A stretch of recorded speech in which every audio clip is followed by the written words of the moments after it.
My name is Ethan, and this happened when I was studying in Germany a few years ago. At the time, I was 25 and living in a small student apartment near my university. Life there had settled into a routine that was starting to feel a little exhausting. Most days followed the same pattern: morning lectures, afternoon lab work, and late nights finishing assignments or heating frozen food in the tiny kitchen. Two of my closest friends were studying there with me, Mark and Daniel. We had known each other for years and somehow ended up at the same university, even though we were in different departments. To save money, the three of us shared an apartment. It wasn't a big place, but it worked for us. As the semester went on, though, the routine started to feel suffocating. Classes, assignments, sleep, and then the same thing again the next day. One Thursday night, I was sitting in the kitchen, staring at my laptop, when Mark walked in and dropped his bag on the chair. "I'm done," he said. "With what?" I asked. "With this routine. We need to get out of the city this weekend." Daniel, who had been scrolling through his phone, suddenly sat up a little straighter. "Actually," he said, "I might have an idea." He turned his phone toward us. On the screen was a map showing a large forest area about 5 hours away from the city. In the middle of that forest was a lake called Montsey. From the satellite view, it looked completely isolated. Dense trees surrounded the lake, and there were almost no towns nearby. Only one narrow road seemed to reach the area. Daniel zoomed in further. "Look at this place," he said. Mark leaned over the table to see the screen better. "Looks perfect," he replied. "I wasn't so sure. It also looks like the middle of nowhere." Daniel started searching online and quickly found a few travel blogs and forum posts about the area. Some people talked about how beautiful the lake was, especially for camping and fishing. But other posts were a little different. They mentioned that the road was difficult, the phone signal was unreliable, and there were no official campsites nearby. Mostly hunters or experienced hikers went there. Then Daniel started laughing while reading something on one of the forums. "What?" Mark asked. "Listen to this," Daniel said. He read a short comment from the screen. "Some locals say the forest around Montsey is haunted. Apparently people hear strange sounds at night, and there's an old abandoned hunting cabin somewhere deep in the woods." Mark immediately smiled. "Well," he said, "that settles it. That's where we're going." I shook my head. "You're the only person I know who hears the word haunted and gets excited." But if I'm being honest, part of me felt curious too. I had always liked horror stories and strange places. Still, actually spending the night somewhere like that felt very different from just reading about it online. Daniel continued looking through the information. "It's not a restricted area," he said, "but we should probably inform the forest rangers before camping there." The next day, he contacted the local ranger office. Surprisingly, they gave us permission without much trouble. The ranger only gave one piece of advice before ending the call. He told us to stay near the lake and avoid wandering deeper into the forest at night. At the time, that warning didn't seem very important. It sounded like the kind of thing they probably told every visitor. So, we made the plan. Saturday morning, we rented a small SUV and left the city early. The first few hours were easy highway driving, but eventually, the roads became smaller and more isolated. By the time we reached the forest area, the phone signal had already started disappearing. Tall pine trees surrounded the road as it twisted deeper into the woods. The music that had been playing loudly in the car slowly faded into the background as we focused on the narrow road ahead. When we finally reached the lake, the sun was already beginning to set behind the trees, and the moment we stepped out of the car, the first thing I noticed was how quiet the place was. There were no other cars, no cabins, no signs of other campers, just the lake, the forest, and the three of us standing there. Mark looked around and smiled. "Perfect place," he said. Daniel checked his phone one more time before putting it away. No signal at all. He shrugged. "Honestly, that might be the best part." We started setting up the tent near the shore and lit a small campfire as the sky slowly grew darker. For a while, everything felt calm and peaceful, but later that night, around 10 o'clock, something happened that none of us expected. At first, I thought it was just a bird somewhere in the forest. Then the sound came again. It was faint, almost like someone humming quietly in the distance. And the strange thing was that it didn't seem to be coming from the lake. It was coming from somewhere deep inside the forest. For the first few seconds, none of us reacted. We just sat there near the fire, listening. The sound came again. It wasn't loud, but it was clear enough that all three of us heard it this time. A low humming noise, almost like someone singing to themselves from very far away. There were no words, just a slow melody rising and falling in the darkness. I looked across the lake, trying to figure out where it might be coming from. "Did you guys hear that?" I asked. Daniel tilted his head slightly, listening more carefully. "Yeah," he said quietly. "I heard it too." Mark frowned and stared toward the trees on the opposite side of the lake. "I can't tell if it's coming from across the water," he said, "or from somewhere up in the forest." For a few seconds the sound continued, drifting faintly through the night air. Then suddenly it stopped. Just like that. The silence that followed felt heavier than before. Only the fire crackling beside us and the soft movement of water against the rocks remained. Mark broke the silence first. "Probably another camper," he said. "Maybe someone fishing on the other side of the lake." That explanation made sense, and I tried to convince myself he was right. Daniel used the flashlight on his phone and shined it across the water, but the light barely reached the surface of the lake before disappearing into darkness. The trees on the other side stood like a black wall. "Can't see anything," he said. We stayed quiet for a moment longer, waiting to see if the humming would start again, but it didn't. Eventually the conversation slowly returned, and we tried to ignore what had happened. Mark turned the music back on at a low volume, and we sat by the fire for another half hour talking about university and random things. Still, I couldn't shake the feeling that something about the sound had been strange. Around 11 o'clock, we decided to go inside the tent. The fire outside was reduced to glowing embers, just enough to keep a little light near the campsite. Inside the tent, we had our sleeping bags, flashlights, power banks, and some snacks we had brought with us. Daniel pulled out his phone. "We could watch something for a while," he suggested. Mark immediately shook his head. "Not horror videos," he said. "Not here." I laughed. Fair enough. So instead, we just talked quietly for a while, lying in our sleeping bags and listening to the forest around us. That's when we heard the second sound. This one was different. It wasn't humming. It sounded like someone crying. The sound was faint at first, almost like a person sobbing somewhere far away. A broken, uneven sound, as if someone was struggling to breathe between tears. I felt my whole body tense instantly. "Did you hear that?" I whispered. Daniel slowly unzipped the tent and leaned his head outside to listen. For several seconds, he stayed completely still. Then he pulled his head back inside. "I might be imagining it," he said quietly, "but it sounded like a girl." Mark immediately pulled his sleeping bag up around his shoulders. "There's no one out here," he said nervously. "There aren't even any houses nearby." We all fell silent again. A few seconds later, the sound came back. This time it was clearer and closer. The crying wasn't coming from the lake. It was coming from the forest behind our campsite.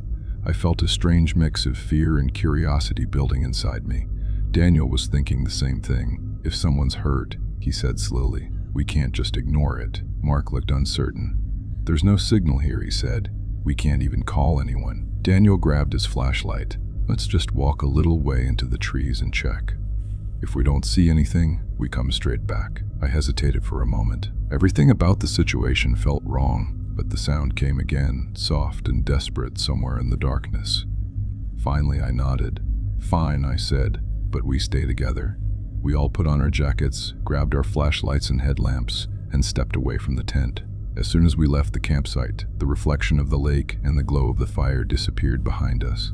And the forest ahead felt completely different. Darker, quieter, almost as if the trees themselves were listening. We followed what looked like an old trail leading uphill through the woods. Our footsteps crushed wet leaves beneath our boots as we moved slowly between the trees. But the strange thing was this. The crying sound that had seemed so close before was now completely gone. Mark spoke in a low voice. "Where did it go?" Daniel scanned the forest with his flashlight. "Maybe it's further up the hill." We continued walking for another 10 minutes, and that's when we saw it. Hidden between the trees ahead of us was a small wooden building. Even in the dim moonlight, we could tell it was very old. The roof sagged slightly in the middle. Several windows were broken, and the wood on the walls was dark with age and moisture. Daniel stopped walking. "That must be the hunting cabin people were talking about online," he said. The front door stood slightly open, moving slowly in the cold night breeze. And from somewhere behind the cabin, the crying sound came again. This time, closer than ever. For a few seconds, none of us moved. We just stood there in the middle of the trees, staring at the cabin. Up close, it looked even worse than it had from a distance. The wooden walls were dark and damp, covered with patches of moss. Several of the windows were broken and the roof sagged slightly in the center, as if the structure had been slowly collapsing for years. A small porch stood in front of the entrance, but half of the railing had already fallen to the ground. Daniel spoke first. "So this must be the abandoned hunting cabin from the forums." I immediately felt uneasy. "Look," I said, "this is probably private property. We shouldn't go inside." Mark nodded. "Yeah, let's just check around the door." But Daniel had already stepped onto the porch. The wooden boards creaked loudly under his weight. As I got closer to the entrance, I noticed something strange for the first time. There was a smell coming from inside. Not exactly rot, but something old and damp, the kind of smell that comes from places that had been closed for a long time. The door was slightly open, moving back and forth with the wind. Daniel raised his flashlight and shined it inside. Dust floated through the beam of light. The room looked empty at first glance.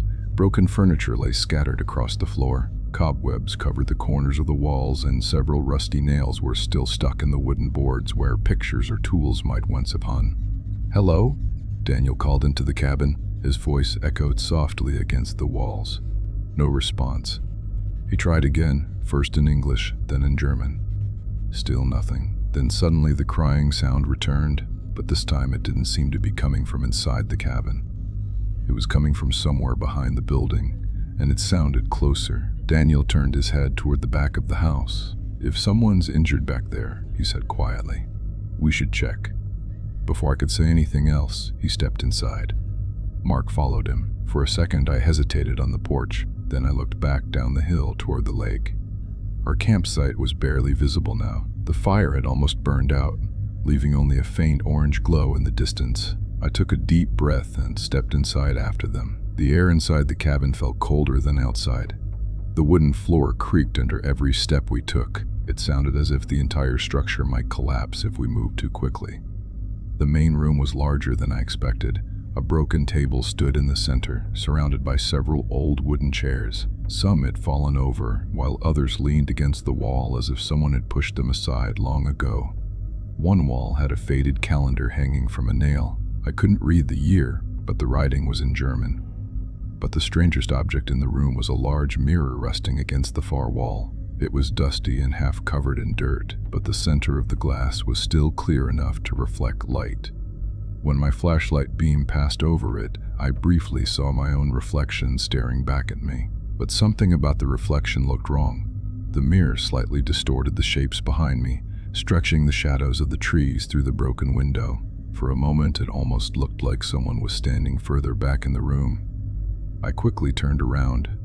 There was no one there. Mark let out a nervous laugh. "This place looks worse than something from a horror movie." Daniel had already moved toward a doorway in the corner of the room that probably led to the kitchen. "I'll check in here," he said. Meanwhile, I noticed something else on the opposite side of the room. Near the wall, a narrow set of wooden steps led downward into darkness. A basement. Cold air seemed to be rising from it. The crying sound came again, but now it sounded different, as if it had suddenly moved farther away. Almost like someone had increased the distance between us. Mark looked between the two directions. "We shouldn't split up," he said. I nodded, agreed, but Daniel's voice came from the kitchen. "There's nothing here." The crying sound came again, very faint. This time it seemed to be coming from somewhere deeper in the forest behind the cabin. Mark stayed in the main room while Daniel searched the kitchen. I moved a few steps closer to the basement stairs. Cold air drifted upward from the darkness below. I raised my flashlight and slowly pointed it down the steps. The basement wasn't a full room, more like a small storage space with stone walls. A few old boxes sat on the floor. A rusted metal drum leaned against the far wall. As I stepped down the stairs, something strange happened. My phone screen suddenly lit up in my pocket. There was still no signal, but the time had changed. It was 2:57 a.m. Right at that moment, the crying sound returned, but now I was certain of something. It wasn't coming from the basement. It was coming from somewhere far away in the forest behind the cabin, and then something crashed loudly upstairs. The entire cabin shook. I ran back up the stairs immediately. The room looked almost the same as before, but the large mirror against the wall had shattered. Broken pieces of glass covered the floor. "Mark," I shouted. No answer. "Daniel." From somewhere deeper inside the house, I heard Daniel's voice. "Ethan, where are you?" Relieved, I followed the sound toward the kitchen, but when I stepped inside, no one was there. Only Daniel's flashlight lay on the floor, still turned on, pointing toward the wall. And suddenly the entire cabin felt different. The air inside felt heavy, like the room had filled with pressure. Then I heard Daniel's voice again, but this time it sounded very strange. "Ethan, where are you guys?" The voice didn't seem to come from the kitchen. It came from above me. I looked up at the ceiling. There was a square wooden hatch, and beside it, a narrow ladder leading to the attic. For a moment, I just stood there staring at the ceiling.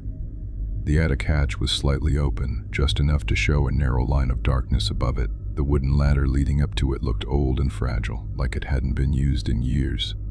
"Daniel," I called again. No answer. I felt my heart starting to beat faster. Then suddenly, another voice cut through the silence. "Ethan." This one came from outside. It was Mark. His voice sounded panicked. "Ethan, come here." "I can't see the trail anymore." I immediately ran out of the cabin. My flashlight beam bounced between the trees, but the forest looked exactly the same in every direction. "Mark," I shouted. For a moment, there was only silence. Then his voice came again, farther away. "I'm here. I think I went the wrong way." I tried to follow the direction of his voice, pushing through wet branches and bushes behind the cabin. The ground sloped slightly downward, and the soil felt soft under my boots. Then suddenly I heard another sound. A slow, steady whistling, the same simple melody we had heard earlier near the lake, but this time it was much closer. I froze. The whistling continued for a few seconds, somewhere in the trees ahead of me, and for a moment I thought I saw movement between two dark trunks. A tall shape, thin, standing perfectly still. I lifted my flashlight toward it, but the moment the light touched that spot, the shape was gone. My mind immediately tried to explain it away. Probably just a shadow, maybe another hiker or someone passing through the forest, but the feeling of being watched didn't go away. Then, somewhere in the distance, I heard a dog bark. It was the first completely normal sound we had heard all night. I turned toward the lake and shouted as loudly as I could. "Over here!" The sound echoed through the forest. A few seconds later, I saw a bright beam of light moving between the trees downhill. Two figures were coming up the slope. One of them wore a reflective jacket. The other was a medium-sized brown dog pulling slightly on a leash. A forest ranger. I almost ran toward him. "Thank God," I said. "Two of my friends are lost somewhere in the woods." The ranger looked at me with a serious expression. "I saw your car near the lower road," he said. "You had permission to camp by the lake, but you shouldn't have come this far into the forest." I quickly explained everything. The strange humming, the cabin, how we had separated while searching the area. The ranger listened quietly while shining his flashlight toward the cabin above us. "I know that place," he said finally. "It's an old hunting cabin. It's been abandoned for years." He paused for a moment. "Sometimes people break in there and play tricks on visitors, speakers, recordings, that sort of thing." At the time, his explanation sounded reasonable, but something about the way he said it didn't fully convince me. We began searching the area together. The ranger let his dog move ahead, following any scent it could find while we called out Mark and Daniel's names. For nearly 40 minutes, we walked through the forest around the cabin. Finally, we heard someone answering back. It was Daniel. We found him sitting near a bush, breathing heavily. His sleeve was torn and his flashlight had fallen somewhere in the leaves. "I thought you guys had gone ahead," he said. "I followed the sound, but then I couldn't find the trail anymore." A little later, the dog led us farther down the hill. That's where we found Mark. He was sitting on the ground, holding his ankle and looking pale. "I slipped," he said. "The ground just disappeared under me." Once the three of us were together again, the ranger walked us back down toward the lake. Our campsite looked exactly the same as we had left it. The tent was still there. The fire had almost burned out, but the place felt very different now. The ranger told us to pack our things and leave immediately. "If you had gotten more lost," he said, "we would have needed a full search team." We didn't argue. Within half an hour, we were driving away from the forest. None of us spoke much during the trip back. But later that night, when we reached the apartment, Daniel remembered something. While we had been inside the cabin earlier, he had turned on his phone's audio recorder just for fun. He thought it might capture something strange we could laugh about later. We connected his phone to a speaker and played the recording. At first, it was exactly what you would expect. Footsteps on wooden floors, our voices moving around the room, doors creaking open and closed. But then something happened near the middle of the recording. While all three of us were clearly talking in the main room, the same whistling melody appeared in the background. Soft, slow, exactly the same tune we had heard outside. And right after the whistle ended, there was another sound. A very quiet laugh.